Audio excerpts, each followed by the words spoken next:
Cut money দিতে না পারায় বাতিল হয়ে গেল রূপশ্রী প্রকল্পের ফর্ম। বিস্ফোরক অভিযোগ রূপশ্রী প্রকল্পের ব্লক এবং পঞ্চায়েতের সমীক্ষক কর্মীদের বিরুদ্ধে।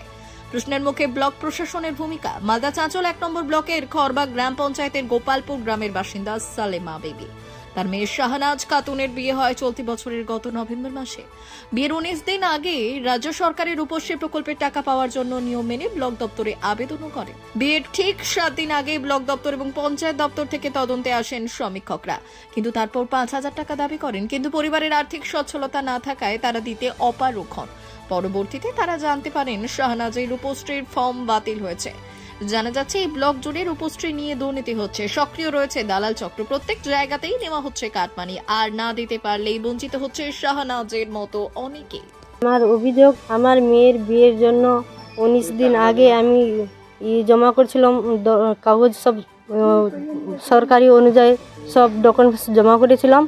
জমা করার পর ৩ জন ইনকোয়ারি করতে এসেছিল আমাদের বাড়িতে। এসে বলে আপনার মেয়ে? আমি বলেছিলাম হ্যাঁ আমার মেয়ে। তো তোমার মেয়ে, তাহলে আমাদেরকে ৫,০০০ টাকা লাগবে, ৫,০০০ টাকা দিয়ে দাও, তোমার কাজ হয়ে যাবে, তুমি ২৫,০০০ টাকা পেয়ে নেবা। তা আমি বললাম যে আমি যদি ২৫,০০০ টাকা পাবো, আপনারা ৫,০০০ টাকা নিয়ে নেবেন, তাহলে আমার ২০,০০০ টাকায় কী হবে?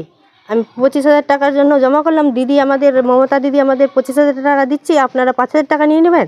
কেন নেবেন? আমি দেইনি টাকা, তার জন্য আমরা টাকা পাইনি। এখন পর্যন্ত আমি টাকা পাইনি। কত টাকা চেয়েছিল? ৫,০০০ টাকা চেয়েছিল। কে টাকাটা চেয়েছিল? চেয়েছিল যারা ইনকোয়ারি করতে এসেছিল ৩ জন, তারাই চেয়েছিল। কি বললো? বললো যে আপনার ৫,০০০ টাকা লাগবে, আমাদেরকে ৫,০০০ টাকা দিয়ে দিলে আপনার কাজ হয়ে যাবে, আপনি ২৫,০০০ টাকা পেয়ে নেবেন। আপনি কি রূপশ্রী প্রকল্পের জন্য আবেদন করেছিলেন মেয়ের? রূপশ্রী প্রকল্পে আবেদন করেছিলাম আমি, সঠিক নিয়ম মেনে? সঠিক নিয়ম মানে সঠিক সময়ে করেছিলাম। এই যে টাকাটা পেলেন না, এখন কি করবেন? টাকাটা যে আমি পেলাম না, কেন আমি পেলাম না টাকাটা? দিদি আমাদের টাকাটা দিচ্ছে, আমরা কেন পাবো না? আমরা ঠিক সময়ে ঠিক ডকুমেন্টস জমা করেছি, তবু আমরা কেন পেলাম না টাকাটা? টাকাটা পেলে আমাদের কাজে লাগতো তো। আমরা গরিব মানুষ, আমরা কোথায় পাবো? আমরা মেয়ের বিয়ে দিচ্ছি, ঋণ মাজন কত কিছু হচ্ছে, ঋণ মাজন আমাদের মিটতো তো। কি চাইছেন এখন এই মুহূর্তে? এখন চাইছি যে আমরা টাকাটা কেন পাবো না? আমরা টাকাটা চাইছি, ২৫,০০০ টাকা চাইছি। টাকাটা পেলে সুবিধা হবে? সুবিধা হবে। ব্যুরো রিপোর্ট, উত্তরের প্রহরী।